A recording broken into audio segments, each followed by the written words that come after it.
Okay, I guess this message is to Eric Orwoll again. Um, he just recently did a video on information systems, information theory, and he seems to want to say that information information theory, the presence as opposed to absence, which is different than presence versus negation, um, is at the root of describing everything. And so he wants to make that primacy. And it appears to me that this is a product of inductive reasoning, and that he's bumped up against the edges of this inductive reasoning, and he's utilized this to create an ontology, his ontology, which is his defense to say everything is inductive reasoning, where I say this is just a paradigm. This is simply a paradigm. It's not stating that at the root core of everything there is simply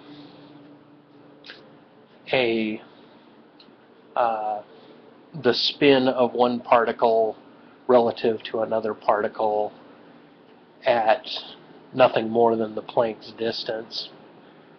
And so to say that the one that's spinning left is a 1 and the one that's spinning right is a 0, and that at a Planck distance everything can be mapped out in the universe in this way. This is the same thing that allows us to say that physics in our solar system function the same way that physics would work in other galaxies, which is a form of inductive reasoning. It's not to say that it's incorrect, but there are physics, such as the black hole singularity notions of physics about what's going on at these points of singularity, and whether or not our physics breaks down could be re-examined at those points. That seems to be where physics is going. And so anyway, we have this young man, Eric, who's using inductive reasoning basically to state something like like to say we're all in a holodeck and we can assume something about the programming of the holodeck based on the information that we find within the holodeck. And I say this is inductive and limited to inductive reasoning, where he's simply conflating ontology over epistemology in order to come to his conclusions.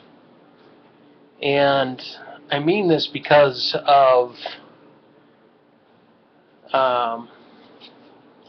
the Kolmogorov complexity with a K, and I had to look it up exactly to get an idea of what this is. But basically what it's stating is that you can't have a string of variables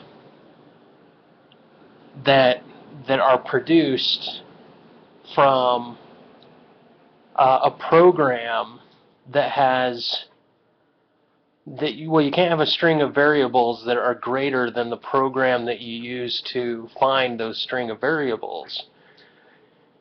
So in a way, it's like saying that the holodeck cannot be, the programming for the holodeck cannot be greater than the environment that you use to create the holodeck in the first place.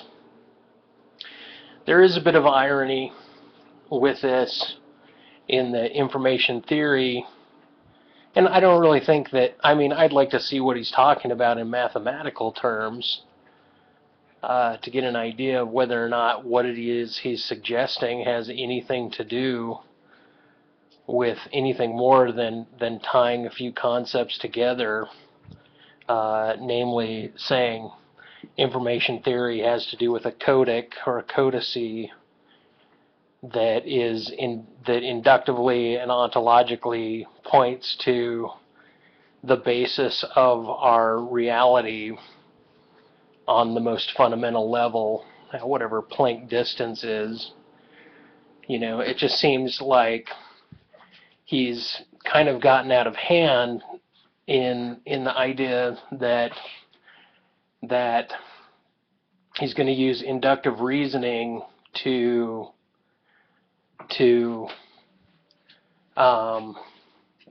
come to a conclusion that everything in physics is in a binary order, and that this binary order can be found in a codic that we're able to find the codicy to it, and then we're able to use inductive reasoning to create an ontology that states that this is how the physics works across the board.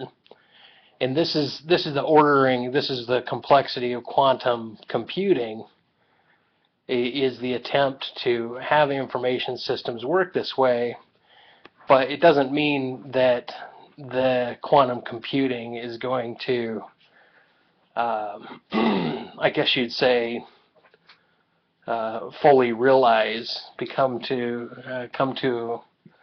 a full realization. I'm not certain what to say, what I mean by a full realization, other than it appears to be in its infancy, and so perhaps its premises are not on solid footing just yet. Anyway, I guess that's what I have to say, is that I think the problem kind of comes down, ironically, to a notion of trying to find an ontology that has an epistemology based in the information theory that inductively points to the nature of everything that we are, and to say, well, if it's undifferentiated, that's because you don't have a basis of perception. You don't have a holodeck or a variable within a holodeck in order to extract a codec that is a portion of the quote-unquote programming that is our reality. Kind of this matrixy sort of system. I don't know.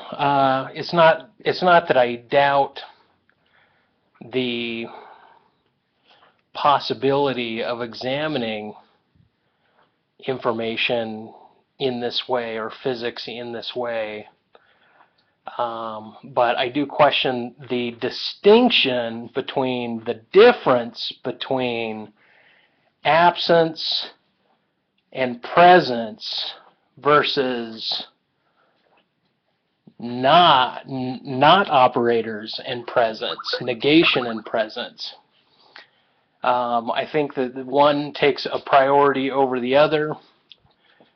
I believe absence takes a priority over negation. And I believe that, I don't know. I guess I'm just going to sum up everything by saying, like, even the Bible suggests an epistemology. In the beginning there was the Word, and that would be like saying there was information. And so, but that's an epistemology, that's a description. And so the war between ontology and epistemology seems to continue here. Anyway, I don't know. I'll leave it with that. I'm not saying too extra much more, other than I'd like to see a mathematical description that corresponds with a thesis from Eric. Otherwise, all he's doing is kind of arrogantly putting forth other people's information as if the collaboration of this information in his description is, ultimately a superiority over other people's paradigms about how the universe works. Thanks.